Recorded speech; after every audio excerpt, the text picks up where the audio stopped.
4 மாவட்ட செயலாளர் கைதானவங்க வந்து தமிழக வெற்றி கழகத்தை சேர்ந்தவர். ஃபர்ஸ்ட் கட்சி எங்கள் நிகழ்ச்சியில் வந்து எங்களுக்காக கைதாகி கண்ணப்புறத்திடல இருந்த கட்சி வந்து தமிழக வெற்றி கழகம். இங்கிருந்து போராட்டக்காரர்கள் அங்க கூப்பிட்டு வந்து சந்திக்கிறது வந்து சரியான ஒரு பார்வை அப்படின்ற இல்ல அவரு கூப்பிட்டு சந்திச்சார். இல்ல அவர் வரணும்னு சொன்னது வேணான்னு சொல்லி நாங்க போய் சந்திச்சோம். நீங்க தான் தடுத்திருக்கீங்க. நாங்க வேணாம்னு சொல்லி நாங்க தான் சந்திச்சோம். நிகழ்வுடைய துணை முதல்வர் அவர்கள், சபரீசன் அவர்கள் ஒரு செட்டு தான் வந்து இங்க ஆட்சியை தீர்மானிக்கணும்னு நினைக்கிறோம். அவங்களுக்கு இவரோட பேர் நிச்சயமா அச்சம் விளைவிக்கிறதாவும் இருக்கலாம். எலெக்ஷன் டைம்ல போகும்போது மூக்குத்தி கொடுக்குறேன், கம்மல் கொடுக்குறேன், மோதிரம் கொடுக்குறேன், ஃப்ரிட்ஜ் தரேன், வாஷிங் மிஷின் தரேன், வீடு தரேன் எல்லாம் சொல்லுவாங்கல்ல.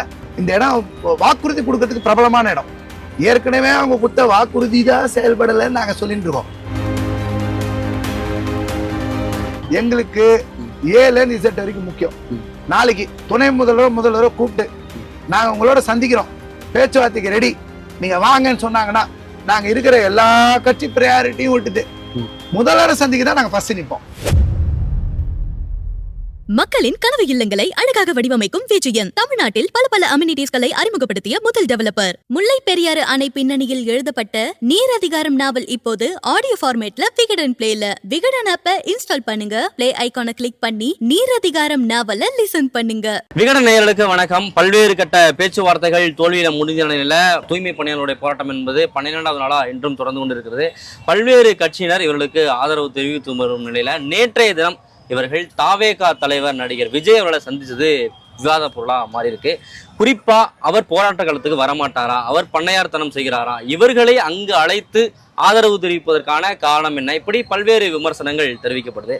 இவர்கள் அங்கே சென்றதற்கான காரணம் என்ன, விஜயிடம் இவர்கள் என்னென்ன விஷயங்கள்லாம் விவாதித்தார்கள், இவருடைய விஜயோட சந்திப்பு இவர்களுக்கு எந்த அளவுக்கு பலன் தரும், இப்படி பல்வேறு விஷயங்களை விஜயை சந்தித்த போராட்ட குழுவினர் சிலரிடம் நம்ம பேச போறோம். சார் வணக்கம். வணக்கம். உங்களுக்கு ஆரம்பத்திலேருந்தே எல்லா கட்சியிலிருந்தும் மாற்று கட்சியில நிறைய ஆதரவுகள் கிடைச்சிக்கிட்டு இருக்கு. இந்த நிலையில தாவேகாவில இருந்தும் உங்களுக்கு ஆதவ அர்ஜுனா உள்ளிட்டவர்லாம் வந்து பார்த்துட்டு போனாங்க.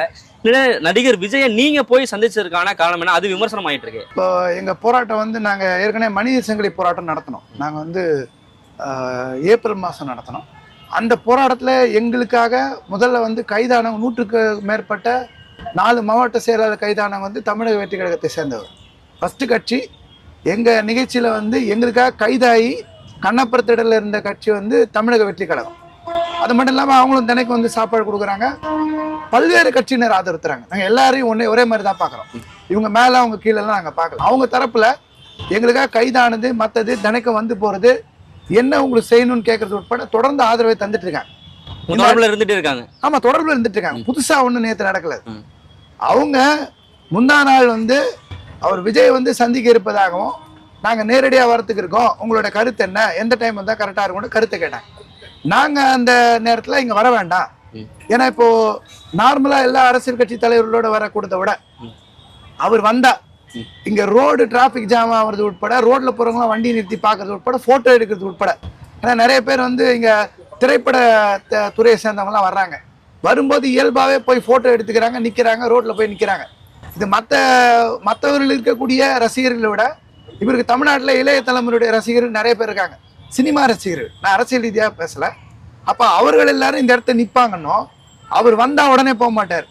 ஒரு அரை மணி நேரம் இருப்பார்னா ஒட்டுமொத்த கூட்டம் பக்கத்துல இருக்கிறவங்க எல்லாருமே மொத்தமா சேர்ந்து இங்கதான் இருப்பாங்க. நாங்க வந்து போராட்டம் நல்லபடியா கொண்டு போகணும்னு சொல்லி பல தடைகளை தாண்டி பல அழுத்தங்களை தாண்டி ரொம்ப கஷ்டப்பட்டு இந்த போராட்டத்தை நடத்திட்டு இருக்கோம். ஒன்றும் எங்களுக்கு வந்து பொதுமக்களுடைய பெருமளவுக்கு ஆதரவு இருக்கு, ஊடக ஆதரவு இருக்கு, கட்சிகள் ஆதரவு இருக்கு. எல்லாத்தையும் தாண்டி எப்ப நாங்க கீழே விழுவோன்னு காத்துக்கிறதுக்கும் சென்னை மாநகராட்சி தமிழ்நாடு அரசு காத்துட்டு இருக்கு. இப்போ இந்த அடிப்படையில அவர் வந்து போய் ஒட்டுமொத்தமா நின்னாலும் இது வந்து வேறு விதமான நிகழ்ச்சி மாதிரி ஆயிட்டாலும் எங்களுடைய இவ்வளவு நாள் படுற கஷ்டம் இருக்குல்ல, இது வீணா போயிடும்.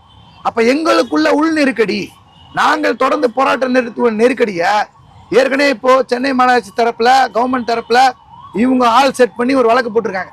ஏதோ இங்க டிராபிக் ஜாம் ஆகுது, இங்க ஆம்புலன்ஸ் போகுது, ஒரு ஆம்புலன்ஸ் ஆகுது நின்னுச்சா, ஒரு வண்டியாவது நின்னுச்சா அப்படின்னா கிடையாது. நீங்க வந்து இங்க சிசிடிவி கேமரா இருக்கு, எல்லாம் இருக்கு. ஆஸ் யூசுவல் மெட்ரோ பக்கத்துல டிராபிக் நிற்கும், இந்த இடத்துல எந்த டிராபிக்குமே நிற்காது. போக்குவரத்துக்கு இடையூறே இல்லாம ஓரமா அமைதியா அறவழியில உட்கார்ந்துட்டு இருக்காங்க. இதனாலதான், இந்த காரணம் தெரிஞ்சதுனாலதான் எங்களோட அவங்க சொல்ற 12 கட்ட பேச்சுவார்த்தை, நாங்க சொல்ற 7 கட்ட பேச்சுவார்த்தை நடந்திருக்கு. நாங்க சட்டவிரோதமா இருந்தா எப்படி எங்களை கூப்பிட்டு பேசியிருப்பாங்க? நாங்க ரோட்ல போய் உட்காந்தா பேசியிருப்பாங்களா? எங்களை அரெஸ்ட் பண்ணியிருப்பாங்களா? ஏன் எங்களை கைது செய்யல? அவர்களுக்கும் தெரிகிறது நாங்கள் அமைதியாக ஓரமாக போராட்டம் நடத்துறோம். இப்ப சட்டவிரோதமா நாங்க இல்ல. அப்ப அவங்க ஒரு வழக்கு நேத்து உயர் நீதிமன்றத்துல போட்டு இது விசாரணைக்கு வரக்கத்து வச்சிருக்காங்க. இந்த பேக்ரவுண்ட்ல நாங்க அவரை வர வச்சு இங்க ஃபுல்லா டிராபிக் ஜாம் ஆகி போற வர ஜனங்கள்லாம் நின்று போட்டோ எடுத்து இது வந்து வேறு நிகழ்ச்சி மாதிரி ஆகிடாம இருக்கணும். வெளியில இருந்து பேசுறவங்க என்ன சொல்றாங்கன்னா, விஜய் அவர்கள் இங்க வந்தாங்கன்னா தேசிய அளவுல வந்து இதுக்கான கவனம் கிடைக்கும், பெரிய கவனம் கிடைக்கும், இவர்களுக்கான தீர்வும் இதுக்கான கிடைக்கிறதுக்கு வாய்ப்பு இருக்கு, தமிழக அரசுக்கும் மிகப்பெரிய அளவுல அழுத்தம் உருவாகும். ஆனா அவர் அப்படி பண்ணாம அவரை இங்கிருந்து போராட்டக்காரர்கள் அங்க கூப்பிட்டு வந்து சந்திக்கிறது வந்து சரியான ஒரு பார்வை அப்படின்ற. இல்ல அவரு கூப்பிட்டு சந்திச்சாரு இல்ல, அவர் வரணும்னு சொன்னது வேணான்னு சொல்லி நாங்க போய் சந்திச்சோம். நீங்க தான் தடுத்துருக்கீங்க. நாங்க வேணாம்னு சொல்லி நாங்க தான் சந்திச்சோம். ஏன்னா எங்களுக்கு இங்க நெருக்கடி வர வேணான்றது நாங்க தெளிவா இருக்கோம். எங்களுக்கு போராட்டம் தொடரணும், போராட்டம் நீடிக்கணும்னு நாங்க நிக்கிறோம். ஒரு நாள் நிகழ்வா ஒரு தலைவர் வந்து போன நிகழ்வா இது முடிஞ்சிட வேணான்னு பாக்குறோம். அப்ப அவர்களுக்கு உரிய மரியாதை கொடுத்த அடிப்படையில நாங்க போய் சந்திச்சு எங்க தரப்பை சொல்லி ஆதரவு தேடி இருக்கோம். அப்படி ஒருவேளை டிராபிக்கே இல்லாத இடமா இருந்து அவர் வந்து போனது ரொம்ப பாதுகாப்பா இருந்துச்சுன்னா முதல் நாளா நாங்க தான் கூப்பிடுவோம் வாங்க. அப்படி ஒருவேளை சூழல் எதிர்காலத்தை உருவாச்சு வேற கடந்த வருங்காலத்துல எதனா உருவாகுதுன்னா நீங்க நிச்சயமா களத்துல வர்றதான் நாங்க ப்ரிஃபர் பண்ணுவோம். நாங்க முன்னுரிமை என்பது நேரடியாக வந்து சந்திப்பதற்கு தான் எல்லா தலைவரோடும் நாங்க கேட்போம். நாங்க ஒருத்தர் தனியா ஸ்பெஷலா வச்சு பார்க்கணும்னு நினைக்க மாட்டோம். இங்க வந்தா வேற சூழல் வரக்கூடாதுக்காக நான் பண்ணி இரவு நேரத்துல ஏன் வந்துட்டு போயிருக்கலாம் அப்படின்ற சில பேர் சொல்றாங்க. எந்த நேரத்துல வந்தாலும் ஆள் தெரியும் சார். அவங்க வரது வந்து நாங்க அங்க போய் பாக்குறது 1 மணி நேரத்துக்கு முன்னாடியே எல்லாருக்கும் தெரிஞ்சிருக்கு. இப்போ ஜனங்களுக்கு தெரிஞ்சிடாதா? வர முடியாதா? இது வந்து சொல்லலாம், இரவு நேரம் மற்ற நேரம் சொல்லலாம். அப்படி ஒரு சூழல் அவர் எங்க போனாலும் டிராபிக் ஆகுது, எங்க போனாலும் ஆள் நிக்கிறாங்க, ரோட் ஷோ வருது, பிரச்சனை வருதுன்றது இயல்பா கவர்மெண்ட்டுக்கு தெரியும், ஊர்ல இருக்க எல்லாருக்குமே தெரியும். அரசியல் செய்வதற்காக விமர்சனம் செய்யறவங்க, எப்படியாவது ஏதாவது ஒரு சாக்கு சொல்லணும்னு சொல்லி போராட்டத்தை குறைக்கணும்னு நினைக்கிறவங்க, அவரு மேல காழ்ப்புணிச்சு இருக்கிறவங்க, அவங்க வேணா தலையிட்டு இதுல வேறு விஷயங்களை தேட விரும்பலாம். நேத்து நிகழ்வு நேத்தோட முடிஞ்சிருச்சு. நாங்க இன்னைக்கு போராட்டத்தை நாங்க தொடர்ந்துட்டு இருக்கோம். இன்னைக்கு வர அரசியல் கட்சி தலைவர்கள் நாங்க பாத்துட்டு இருப்போம், ஆதரவு வருவோம். உங்க போராட்டத்துக்கு இடையூறா இருக்கும் அப்படிங்கறதுனாலதான் நீங்க போய் சந்திச்சிருக்கீங்க. ஆமா, அந்த ஒரு காரணம். நிச்சயமா. எவ்வளவு நேரம் இந்த சந்திப்பு நடந்தது? ஒரு 1.5 மணி நேரமா இருந்திருக்கும். 1.5 மணி நேரம். 1.5 மணி நேரம். ஓகே, என்னென்ன விஷயங்கள்லாம் அதுல பேசுனீங்க? அவர் வந்து நான் உங்களை பார்க்கும்போது ரொம்ப கனத்த இதயத்தோட பாக்குறேன், எனக்கு ரொம்ப கஷ்டமா இருக்கு உங்களை சந்திக்கிறது, உங்க போராட்டத்துல நாங்க பார்த்துட்டு தான் இருக்கேன், இந்த நிலைமையில இருக்கீங்கன்னு நம்ம வருத்தத்தோட உங்களை பார்க்குற சூழல்ன்றது ஏற்படுது. அப்புறம் வந்து உங்க தரப்புல நீங்க சொல்லணுன்ற விஷயங்களை சொல்லுங்க. நாங்க கான்ட்ராக்ட் மையத்துல என்ன பிரச்சனை, தேர்தல் என்ன வாக்குறுதி கொடுத்தாங்க, முதலமைச்சர் என்ன சொன்னாரு, எதற்கான இந்த போராட்டம், என்ன சமூக பின்னணியில இருந்து இதை போராடுறாங்க, எத்தனை நாள் வெளியில இருக்கோம், பேச்சுவார்த்தை எப்படி முறை இல்லாம நடக்குது, இது போன்ற பல்வேறு விஷயங்களை சொன்னோம். இதுக்கு தீர்வு என்ன, தனியார் மையம் இல்லாம உள்ள இருக்கிறது தான் தீர்வு உட்பட எங்க தரப்பினுடைய விஷயங்கள் எல்லாம் நாங்க சொன்னோம். இப்ப அவர் தரப்புல எங்க இயக்கம் எங்க கட்சி நாங்க முழுமையான ஆதரவு உங்களுக்கு தர்றோம். உங்களுக்கு எல்லா விதமான சட்ட உதவிகள் உட்பட, சட்டம் சார்ந்த உதவிகள் உட்பட அனைத்தும் கிடைப்பதற்கு நாங்க உறுதியா இருப்போம். நான் வந்தால் உங்க போராட்டத்துக்கும் போக்குவரத்துக்கும் இடையூறு இருக்கும் அப்படின்ற பின்னணியில நீங்க சொல்றது அடிப்படையில தான் நான் இப்ப அங்க வர முடியாத சூழல் இருந்து உங்களை சந்திக்கிறேன் இப்படின்றது எங்க முன்னாடி எங்க கூட்டத்துல இருந்து சொன்னார். பெண்கள் தரப்புல இருந்து என்ன பிரச்சனை சந்திக்கிறாங்க, இந்த போராட்டம் எப்படி போயிட்டு இருக்கு, எல்லாத்தையுமே எல்லாத்தையுமே ஒவ்வொரு தனித்தனி நபராக ஒருத்தரையும் கூப்பிட்டு அனைவரும் போன தூய்மை பணியாளர் 10 பேர் 10 பேர்ல 7 பேர் பெண்கள், அனைவரும் இதுல 5 பேர் வந்து 6 நாள் உண்ணாநிலை போராட்டம் நடத்துறாங்க. ஒருத்தருக்கிட்டையும் அவங்க பேச விரும்புற நேரம் உட்பட. அப்படின்னா அவர் வந்து நீங்க பேச கட் பண்ணிக்கோங்க சொல்ல, நீங்க எவ்வளவு நேரம் வேணா பேசுங்க நான் கேட்கறேன் அடிப்படையில் தான் கேட்டுட்டு இருந்தேன். என்ன பேசுறாருமா நீங்க சொல்லுங்க. இப்போ எங்க கோரிக்கை என்ன அதெல்லாம் கேட்டாரு. நாங்களும் அந்த எங்க கோரிக்கை என்ன அதெல்லாம் சொன்னோம். நான் உங்களுக்கு ஆதரவா இருக்கிறேன் அப்படின்னு சொல்லியிருக்காரு. சட்ட ரீதியாகவும் இங்க உட்கார்ந்து போராட்டத்துக்கான ஆதரவும் என்கிட்ட இருக்குது உங்களுக்கு அப்படின்னு சொல்லியிருக்காரு. எங்க கஷ்டத்துல கூட சொன்னாங்க 10 வருஷம் 15 வருஷம் வேலை செய்யறோம், நாங்க இவ்வளவுதான் கஷ்டப்பட்டிருக்கோம். கொரோனால, வருதா புயல், நிவர் புயல்ல இந்த கடையில கச்சா எண்ணெய் கலந்துச்சு, அந்த நேரத்துல நாங்க அவ்வளவு கஷ்டப்பட்டிருக்கோம்.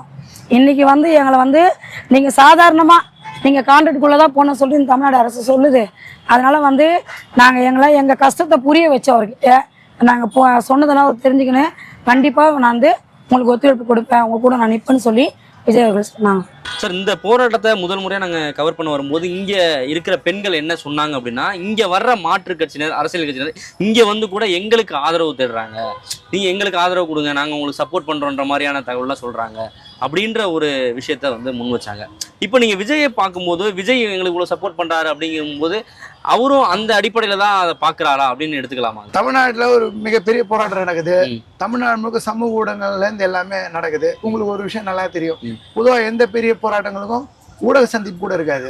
முக்கியத்துவம் இருக்கிற அடிப்படையில் தான் எல்லாமே இருக்கும். அப்போ எல்லா கட்சியும் எங்க வந்து பிரகாசமா எரியுதோ, போராட்டம் இருக்கோ, அதுக்கு ஆதரவு தருவது இயல்பு. அவரை மட்டும் விதி விலக்கா வச்சு பார்த்து தனியா குறிப்பிடணும்ன்றது இல்ல. எல்லாருமே வந்து ஒரு பெரிய போராட்டத்துல ஆதரவா இருக்கணும்னு நினைக்கிறாங்க, நாங்க கூட இருக்கணும்னு விரும்புறாங்க, கூட இருக்கிறதா செய்தி வரணும்னு நினைக்கிறாங்க. இது இயல்பு தான். எங்களுக்கு ஒரு விஷயம் நாங்க தெளிவா இருக்கோம், எங்களுக்கு ஏல Z வரைக்கும் முக்கியம். நாளைக்கு இவங்களெல்லாம் தாண்டி இன்னைக்கு ஆட்சியில் இருக்கிற முதல்வர் தான். முதல்வர் ஒரு வேளை துணை முதல்வரோ கூப்பிட்டு நாங்க உங்களோட சந்திக்கிறோம், பேச்சுவார்த்தைக்கு ரெடி, நீங்க வாங்கன்னு சொன்னாங்கன்னா நாங்க இருக்கிற எல்லா கட்சி ப்ரையாரிட்டியும் விட்டுட்டு முதல்வரை சந்திக்க தான் நாங்க ஃபர்ஸ்ட் நிற்போம். வாங்க, ஏன்னா பிரச்சனையை தீர்க்க முடியுங்க அவங்க தான். நாங்க வந்து அவரை பார்க்க மாட்டோம்னு நாங்க சொல்லல, இவரை பார்ப்போம் அவங்கள பார்க்க மாட்டோம் அப்படின்லாம் எடுக்கல. தமிழ்நாடு முதல்வர் சந்திக்க ரெடின்னு சொன்னா எங்களுடைய இப்ப பிரதானமான கோரிக்கையில ஒண்ணு, தமிழ்நாடு முதல்வர் பேச்சுவார்த்தை நடத்த வேண்டும், அவரோடு போராட்டக்குழு பேச்சுவார்த்தையில் ஈடுபட வேண்டும், அவர் நேரடியாக தலையிட்டு இந்த பிரச்சனையை முடிக்க வேண்டும். அவர் தலையிட்டால் தான் இந்த பிரச்சனை தீருன்றது நாங்கள் உறுதியா இருக்கோம். இப்போ விஜயோட சந்திப்பு உங்களுக்கு எந்த அளவுக்கு வலுசு இருக்கும்னு நீங்க நினைக்கிறீங்க? தமிழ்நாட்டில் அவர் அடுத்த முதல்வர் ஆகணும்னு அவரும் விரும்புறாங்க, அவங்க கட்சியினர் விரும்புறாங்க. அவங்களும் வந்து லட்சக்கணக்கான திரட்டி மாநாடுலாம் நடத்துறாங்க. இளம் தலைமுறையினர் வந்து அவரை கூட இருக்கிறதுன்றதும் இருக்கு. இயல்பாக அவர் கூட இருக்காங்க, இளைய தலைமை ஒரு செட்டு அவங்க கூட இருக்காங்க, பல கட்சியிலையும் இருக்காங்க. அப்போ அவரோட சந்திப்பு நேற்று நடந்தது. இன்னைக்கு சென்னை மாநகராட்சியிலேருந்து காலையில ஒரு அறிக்கை போட்டு எல்லாரும் வேலைக்கு வந்துருங்க, ஒரு 3 பக்கம் அறிக்கை, ஏதோ பூசா போடுற மாதிரி சொன்ன விஷயங்களே திரும்ப சொல்லி ஏதோ அவங்க வேலை கொடுக்க ரெடியா இருந்து இங்க இருக்கிறவங்க தான் வேலைக்கு போகாத மாதிரியும் அரசாங்கம் கொடுக்குறாங்க, தனியாருக்கே திருப்பி போங்க அப்படின்னா ஒரு அறிக்கையில மீண்டும் தனியாருக்கு தான் போக சொல்லியிருக்காங்க. திருப்பி பதட்டத்தையும் கவலையையும் இவங்க எல்லாம் இறங்குறாங்க அப்படின்ற ஒரு விஷயத்த நிச்சயமா அவங்களுக்கு உருவாக்கியிருக்கு. அவங்க வந்து இன்னைக்கு வந்து ஒரு இளைய தலைமுறை தான் திமுக வழி நடத்துதுன்னு நாங்க நினைக்கிறோம். நாங்க வந்து நிகழ்வுடைய துணை முதல்வர் அவர்கள், சபரீசன் அவர்கள் ஒரு செட்டு தான் வந்து இங்க ஆட்சியை தீர்மானிக்கணும்னு நினைக்கிறோம். அவங்களுக்கு இவரோட பேர் நிச்சயமா அச்சம் விளைவிக்கிறதாவும் இருக்கலாம். விஜயை சந்திச்ச பிறகு இந்த அறிக்கை வந்திருக்குன்னு நினைக்கிறேன். ஆமா, நிச்சயமா அவரை சந்திச்ச பிறகு இந்த அறிக்கை வந்திருக்கு. எங்க போராட்டங்கள் மூலமா தான் பேசிக் அடிப்படையில வந்திருக்கு. நாங்க ஒன்னும் 16 நாள் போராட்டத்தும் தான் மெயின், பெண்கள் போராட்டம் தான் மெயின், சங்க போராட்டம் தான் மெயின், அவரோட சேர்ந்தது துணை. இப்ப இன்னைக்கு அவரை பார்த்திருக்கோம், தினைக்கும் அவரை பார்க்க மாட்டோம்ல. நாளைக்கு நாளெல்லாம் நாங்க தான் போராடுவோம், இன்னைக்கும் போராடுவோம், நாளைக்கு போராடுவோம், நாளை மறுநாளும் போராடும். கூடுதல் வேல்யூ சேர்த்திருக்கு, ஒரு மதிப்பு கூட்டிருக்கு அப்படின்ற அடிப்படையில அறிக்கை வெளியிட்டிருக்காங்க. இப்ப இந்த அறிக்கை தான் கவனம் பெற்றிருக்கு. இன்றைய தினம் இந்த அறிக்கை தான். இந்த அறிக்கையில மீண்டும் சொல்லப்பட்ட விஷயங்கள் சொல்லியிருக்காங்க, நீங்க தனியாருக்கு வேலைக்கு வரணும் அப்படின்றதான் சொல்லியிருக்காங்க. வேற ஒன்றும் புதுசா இல்லைங்களா? அதுல போனா சட்ட சலுகை எல்லாம் கிடைக்கும், PSA கிடைக்கும், PF கிடைக்கும் அப்படின்னா இதுவே அவங்க பகிரங்கமா ஒரு கேவலமான விஷயத்தை வெளிப்படுத்திருக்காங்க. என்னன்னா இதனால வரைக்கும் நாங்க எதுவும் செய்யல, தனியார் வந்து அவங்களுக்கு பயங்கரமான சட்ட சலுகைலாம் செஞ்சிருமா. அப்ப 10 வருஷத்துல 20 வருஷம் வரைக்கும் நாங்க கார்பரேஷன் எதுவும் செய்யலன்னு சொல்றதுக்கு வெக்கமாவே அவங்களுக்கு இல்ல, கொஞ்சம் கூட கூச்சமோ தயக்கமோ ஒரு விஷயமே இல்ல. இதுல வேலை செய்யற பெண்கள் எத்தனை பேர் குழந்தை பெற்றிருப்பாங்க, மகப்பேறு விடுப்பாது கொடுத்துருக்கீங்களா? ஒரு தொழிலாளி இந்த 5-6 மணத்துல யாருக்கு வந்து ஓய்வறை இருக்கு, கழிப்பறை இருக்கு, பெண்களுக்கு கிடையாது சார். ரோட்ல போன வேற என்ன கடையில போனோம், எதுவுமே செய்யாம தனியார் வந்தா உங்களுக்கு பயங்கரமா கிடைக்கும், அது பொய், அது கட்டுக்கதை, சம்பள குறைப்பு இருக்கு, ஏமாத்து, இது நாடகம், இது முழுக்க பொய்யான தகவல். இவங்க அப்புறம் ஒரு விஷயம் நடிக்கிறாங்க, என்ன பண்றாங்கன்னா அப்படியே சட்ட பெனிஃபிட் மற்றதெல்லாம் எல்லாத்தையும் உண்மை நிலையை புரிந்து கொண்டு தொழிலாளிகளாம் வந்து வேலைக்கு வந்து சேர்ந்துருங்க. நான் ஒரு ஸ்ட்ரெயிட்டா பகிரங்கமா இன்னொரு இது தரேன், நான் ஒரு தகவல் சொல்றேன். கமிஷனரை கூப்பிடுங்க, நாங்கெல்லாம் வெளியே நிற்கிறோம், சங்கம் யாரும் போல, நாங்கள் அப்படி ரோட்ல இந்த சைடில் வந்துடுறோம், கமிஷனரை வர சொல்லுங்க, மேயரை வர சொல்லுங்க, 2 பேர் வரட்டும், யாருக்கும் எந்த தொந்தரவும் இருக்காது. நீங்க பத்திரிக்காரங்க மட்டும் போங்க, போயிட்டு இங்க உக்காந்துருக்கிற தொழிலாளிய போய் உண்மை நிலை என்னன்னு எடுத்துரைக்க சொல்லுங்க. அவங்க சொல்ற உண்மை நிலை இருக்குல்ல, கான்ட்ராக்ட் வந்து ஆஹா ஓஹோ இருக்கும், இப்படி இருக்கும், அப்படி இருக்கும்ன்றதெல்லாம் கொஞ்சம் தயவு செஞ்சு உள்ள போய் சொல்லுங்க. அவங்க உண்மை நிலையை புரிஞ்சினாங்கன்னா, இவங்க சொல்ற விஷயம் உண்மைன்னு சொன்னாங்கன்னா எங்களுக்கு எந்த அப்ஜெக்ஷன் இல்லை. சங்கம் தடுத்து நிறுத்திய மற்றதை நாங்க வைக்கல, நீங்க சொல்றது முழுக்க பொய் கட்டுக்கதை, நீங்க வந்து ராம்கினுடைய ஏஜென்ட்டுங்க, நீங்க எப்படியாவது அங்க போய் செலுத்துறோம் தான் உட்காந்துருக்காங்க. உண்மை நிலையை தெரியறது தொழிலாளி மத்தியில போட்டோம் நாங்க சொல்றோம். இப்ப இங்க அரசு தரப்புல சொல்லக்கூடிய தகவல் என்னன்னா, இங்க பாதி போராட்டக்காரர்கள் வந்து வேலைக்கு திரும்பிட்டாங்க, இங்க போராட்டம் வந்து போலியான ஆட்கள் வச்சு போராட்டம் நடத்தப்படுது அப்படின்ற ஒரு தகவல் சொல்றாங்க. அதை எப்படி பாக்குறீங்க சார்? கோர்ட்ல ஃபர்ஸ்ட் தடவை வழக்கு வரும்போது 20 பேர் வந்து சேர்ந்தாங்க. 1953 பேர்ல 20 பேர் வந்தாங்க. நேத்து இவ்வளவு நாள் கழிச்சு, ரொம்ப நாள் கழிச்சு வந்த நேத்து வந்து ஒரு 10 நாளுக்கு பிறகு வந்த கேஸ்ல 203 பேர் வந்துதான் சொன்னாங்க. முந்தா நாள் பேப்பர்ல 25% வந்ததா சொன்னாங்க வேலைக்கு. என்னன்னா அவர் ராம்கி தனியா ஆள் எடுத்திருக்காங்க. இந்த NULM இருந்து போல ராம்கி தனியா ஆள் எடுத்திருக்காங்க. அவங்க எடுத்திருக்காங்க பாருங்க, கவுன்சிலுக்கு வேண்டப்பட்டவங்க 4 பேர் 5 பேர். இந்த கணக்கு தான் இந்த 203. எங்க ஆளுங்க இல்ல, போராட்டக்காரர்கள் இங்க போராட்டக்காரர்கள் சார். இன்னைக்கு நீங்க வந்திருக்க அறிக்கையை பாருங்க, அந்த அறிக்கையில ஒரு இடத்துலயும் ஆளுங்களாம் வந்து சேர்ந்துட்டாங்க நீங்க வாங்கன்னு வரியே இல்ல. பயங்கர பேலன்ஸ்டா இறங்கி நீங்களாம் வந்து சேர்ந்துருங்க, இந்த பெனிஃபிட்லாம் இருக்குது, இப்படிதான் இருக்கு. ஏன் இன்னைக்கு அறிக்கையில இல்ல? தைரியமா போடுங்களேன். இந்த போராட்டத்தை கலக்கிறதுக்கு என்னென்ன விஷயங்கள்லாம் அரசு தரப்புல இருந்து எடுக்கப்படுது? கவுன்சிலருங்க, மேஸ்திரிங்க, அமைச்சர்கள் நேரடியாக ஃபோன் பண்ணி கூப்பிடுறாங்க. நீ வா, உனக்கு அரசு வேலை உன் பையனுக்கு வாங்கி தரேன், உனக்கு பையனுக்கு அரசு வேலை வாங்கி தரேன், 5000 ரூபாய் கொடுக்குறேன், உனக்கு சலுகை தரேன், கவர்மெண்ட் குவார்டர்ஸ் வீடு கட்டினா அதில் உனக்கு தரேன். சீரியஸாக பேசுகிறாங்க. நான் ஒன்றும் இவங்க வழக்கம், இவங்களுக்கு தேர்தல் வாக்கு தான் பழக்கமானது இல்லை. உங்களுக்கு தெரியும், எலெக்ஷன் டைமில் போகும்போது மூக்குத்தி கொடுக்குறேன், கம்மல் கொடுக்குறேன், மோதிரம் கொடுக்குறேன், ஃப்ரிட்ஜு தரேன், வாஷிங் மிஷின் தரேன், வீடு தரேன் எல்லாம் சொல்லுவாங்கல்ல. இப்போ வாக்குறுதி ஆயிடுச்சு. இப்போ எப்படி இருக்குன்னா, இந்த இடம் வாக்குறுதி கொடுக்கறதுக்கு பிரபலமான இடம். ஏற்கனவே அவங்க கொடுத்த வாக்குறுதி தான் செயல்படலைன்னு நாங்கள் சொல்லிட்டு இருக்கோம். நீங்கள் கொடுத்த வாக்குறுதியை செய்யுங்கன்னு தான் சொல்லிட்டு இருக்கோம். இப்போ எல்லாருமே மிரட்டுறது வந்து சரியா மாட்டியா, குடும்பத்தினர்கிட்ட போய் குடும்பத்தினர் மூலமாக மிரட்டுறாங்க. கவுன்சிலர் பகச்சிக்காத, அண்ணன் கூப்பிட்டா வந்துரு, அக்கா கூப்பிட்டா வந்துரு, இந்த நடவடிக்கை எல்லாம் ஈடுபடுறாங்க. அப்புறம் ஒரு கட்டுக்கதையை உருவாக்கி இவங்க தான் நல்லது செய்யறதுக்கு இருக்கிற மாதிரியும், சங்கம் தான் தடுக்கிற மாதிரியும், அப்படி ஒரு கட்டுக்கதையை உருவாக்கி 2021 கஷ்டப்பட்டது சங்கம், போராடினது சங்கம், வழக்கு போட்டு தீர்ப்பு வாங்கி அவங்க சம்பளத்தை உயர்த்தினது சங்கம். எதையுமே அரசாங்கமா மாநகராட்சியை செய்யல. இப்பயும் அவங்களுக்கு வழக்கு போட்டு சட்ட ரீதியான பாதுகாப்பை நோக்கி நகர்த்திருக்கு சங்கம். அவங்க அறிக்கையில் என்ன சொல்றாங்கன்னா, தொழில் தீர்ப்பாயத்தையும் ஹைகோர்ட்லையும் வழக்கு இருக்கு, அந்த வர்ற தீர்ப்பை நாங்க ஏத்துக்கிறோம், கட்டுப்பட்டு நடக்கிறோம், ஆனா நீங்க வேலைக்கு வந்துருங்க.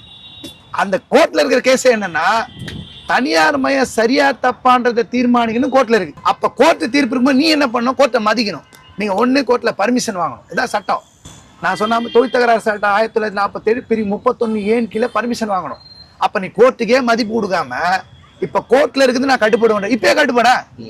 நான் என்ன சொன்ன, கோர்ட்டு தீர்ப்புக்கு ஏன் கட்டுப்படுறீங்க? தீர்ப்புக்கு முன்னாடி தான் நீங்க கட்டுப்படணும். ஒரு கேஸ் இருக்கு 2 பேருக்கு நடுவுல, அப்ப நீங்க என்ன பண்ணணும்?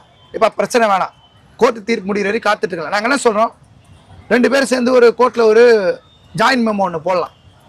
கோர்ட்ல கேஸ் இருக்கு, கோர்ட்ல தினைக்கும் முடிச்சுக்கிற மாதிரி நாங்கள் போய் ரிக்வஸ்ட் பண்றோம் கோர்ட்டை. அது வரைக்கும் நாங்கள் பழைய நிலையை தொடர வைக்கிறோம், பொதுமக்கள் நலன் கருதி.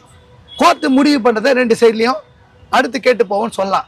அந்த 1 மாசம் வரைக்கும் தொந்தரவு இல்லாம பழைய வேலையிலேயே எங்களை கார்பரேஷனுடைய, நீங்க தற்காலிக தொழிலாளி சொல்லுவீங்க, 15 வருஷம் வேலை பார்த்தவங்களை நீங்க, நாங்க என்ன சொன்னோம், தற்காலிக வார்த்தையே முதல்ல போய், அதுவும் குறிப்பா சுய உதவி குழு தொழிலாளி எங்க நேரடி தொழிலாளி இல்லைன்றாங்க. நாங்க உங்களுக்கு வந்து அவங்க அட்டண்டன்ஸ் ரெஜிஸ்டர், சம்பள ரெஜிஸ்டர், அதுல எல்லாம் கையெழுத்துப்படுது மாநகராட்சி அதிகாரி. நாங்க அதுக்கும் பதிலுக்கு ஒரு கேள்வி வச்சிருக்கோம். என்ன கேள்வி வச்சிருக்கோம்னா, நீங்க இவங்கள தான் இப்போ கான்ட்ராக்டர்னு சொல்றீங்க, ஏற்கனவே உங்ககிட்ட இல்ல, சுய உதவி குழுமா ஒப்பந்த அடிப்படையில் இருந்தாங்கன்றீங்க, ஒரே ஒரு ஒப்பந்தத்தையா காட்டுங்க. ஏலம் விட்டு, இப்போ இவங்களுக்கு ஏலம் விட்டீங்க. ஃபர்ஸ்ட் வந்து ஸ்பெயின் கம்பெனி என்விரோ சொல்யூஷன், அவன் 276 கோடிக்கு ஒத்துக்கல. அதனால தான் ராம்கி கூட்டு வந்து ஆந்திரா கம்பெனி கொடுத்தீங்க. முதல்ல வந்து டெண்டர் வெளியிட்டீங்களா? இந்த சுய உதவி கொடுக்க டெண்டர் வெளியிட்டீங்களா? டெண்டர் வெளியிட்டு உங்களுக்குள்ள அக்ரிமெண்ட் ஏற்பட்டுதா? கான்ட்ராக்ட் இருந்தா? 2 பேரும் ஒத்துக்கிட்டு ஏதாவது டீல் இருக்கா? இல்லையே. கார்பரேஷன் சம்பளம் கொடுத்தது, 2 பேர்கிட்ட சம்பளம் போட்டீங்க, அது பிரிஞ்சு சம்பளமா வந்துச்சு. அப்போ கார்பரேஷன் நேரடியாக சம்பளம், கட்டுப்பாடு கார்பரேஷன் அதிகாரிகள், கார்பரேஷன் நிரந்தர மேஸ்திரிகள் அவர்கள் கையெழுத்து போட்டிருக்காங்க, அங்க உள்ள அதிகாரிகள் சம்பளத்தை கையெழுத்து போட்டிருக்காங்க. நாங்க ஹைகோர்ட்ல ஒரு தீர்ப்பும் வாங்கியிருக்கோம். நாங்க லக்ஷ்மின்ற தொழிலாளி மண்டலம் 5லேருந்து 6க்கு தூக்கி போட்டாங்க. நாங்க அதுல கேஸ் போட்டு ஆனந்த், மரியாதைக்குரிய நீதிபதி ஆனந்த் வெங்கடேஷ் அவர்கள் இந்த டிரான்ஸ்பர் பண்ணிருக்கீங்க, டிரான்ஸ்பர் பண்ணி ஆர்டர் சார், இந்த தொழிலாளிக்கு கார்பரேஷன் அதிகாரிகள் டிரான்ஸ்பர் பண்ணி ஆர்டர், ஜோனல் ஆபீசர் ஆர்டர்னு சொல்லி ஆர்டர், அதை ரத்து பண்ண சொல்லி போட்டோம். அவங்க வந்து என்ன சொல்லிட்டாங்கன்னா, இது இன்டர்னல் கம்யூனிகேஷன், எப்படி வெளியே வந்து அவங்க தான் கூப்பிட்டு கையில கொடுத்தாங்க. அந்த அம்மாக்கு 37 நாளுக்கு கார்பரேஷனே சம்பளம் கொடுச்சு. இவங்களை வேலையை வச்சு வெளியே நீத்த தப்பு. நான் சொல்றேன் இதே தொழிலாளி சுய உதவி குழு தொழிலாளிக்கு கார்பரேஷன் இவங்களை வந்து சுய உதவி குழு தொழிலாளியா அடையாளப்படுத்தி வெளில அனுப்ப நினைக்கிறாங்க.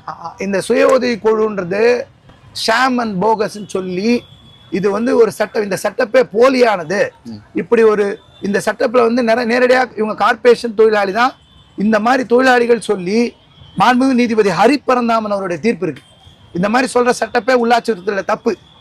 அந்த தீர்ப்பு மாண்புமிகு நீதிபதி சுரேஷ்குமாரோடைய பெஞ்சின் மூலமா கன்ஃபார்ம் செய்யப்பட்டிருக்கு. நான் சொல்றது இந்த இவ்வளவு வழக்குகள் இருக்கு, இவ்வளவு தீர்ப்புகள் இருக்கு, ஆனாலும் அரசு இதுக்கு பணிந்து போகலாம். இப்ப போய் வாயை திறந்தாலே செய்தி வெளியிட்டாலே நாங்கள் சொல்வதெல்லாம் பொய்யை தவிர வேறொன்றும் இல்லைன்னு தாழ்க்கவில்லை. உங்களுடைய போராட்டம் ஒரு முடிவு எட்டப்படாத நிலையில தொடர்ந்துகிட்டே இருக்கு. இப்ப விஜய் உள்ளிட்டவர்கள் மட்டும் இல்லாம நிறைய அரசியல் கட்சிகள் தொடர்ந்து உங்களுக்கு ஆதரவு கொடுத்துட்டு இருக்காங்க. உங்களுடைய போராட்டம் அடுத்த கட்ட வெற்றியை நோக்கி நிறைவேற வாழ்த்துக்கள். நன்றி. நன்றி. பிளாட், வில்லா, அபார்ட்மெண்ட் உங்க கனவு எதுவாக இருந்தாலும் அதை அழகான ஓவியமாக கட்டி தருவதில் ஸ்பெஷலிஸ்ட் விஜிஎன். 83 ஆண்டுகளாக மக்களின் நம்பிக்கையை பெற்ற ஸ்தாபனம். சென்னையை சுற்றிலும் ஏராளமான புது புது ப்ராஜெக்டுகள் உங்களுக்காக. முல்லை பெரியாறு அணை பின்னணியில் எழுதப்பட்ட நீர் அதிகாரம் நாவல் இப்போது ஆடியோ ஃபார்மேட்ல விகடன் பிளேல. விகடன் ஆப்பை இன்ஸ்டால் பண்ணுங்க. பிளே ஐகானை கிளிக் பண்ணி நீர் அதிகாரம் நாவலை லிசன் பண்ணுங்க.